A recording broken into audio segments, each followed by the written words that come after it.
Hi there, my name is Allin Kahrl. I am a machinist at Western Michigan University's College of Engineering and Applied Sciences, and I am also a student in the computer science program. For the past year, I've been working with Tyler Henniges, Erron Johnson, and Skyler Sheler on a senior project to create a device that we call Blacktop, and I'd like to tell you a little about it. Our client, Colin MacCreery, teaches computer organization and assembly language for the Department of Computer Science. The class aims to teach students to navigate the deep interior of a computer. This is a somewhat daunting task, so instead of programming computers or smartphones, which are as complex inside as large cities, we use this Texas Instruments MSP-430 microcontroller, which, while it does contain a complete computer, by comparison is only as complex as a one-horse town in an old western. The challenge, as you may have gathered, is that this computer has no keyboard or screen.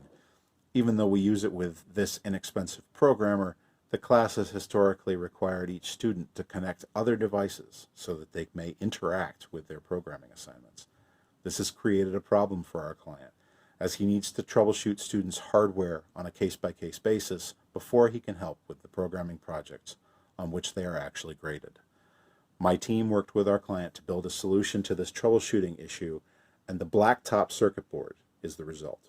It is an add-on for the existing programmer that provides all of the interactivity that Colin's students require.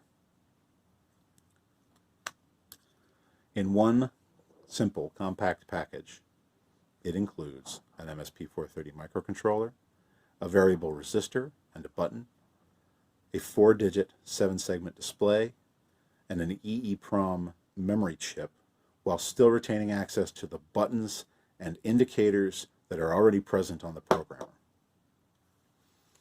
After documenting our client's requirements, we designed this device ourselves using freely available open source software. We prototyped and revised the design while building a testing program to make sure everything worked as needed.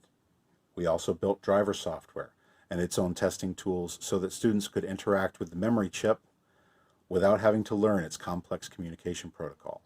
And we delivered all of this to our client with a manufacturing plan so that, with the help of the computer club at Western Michigan University, he can provide one of these devices to each of his students.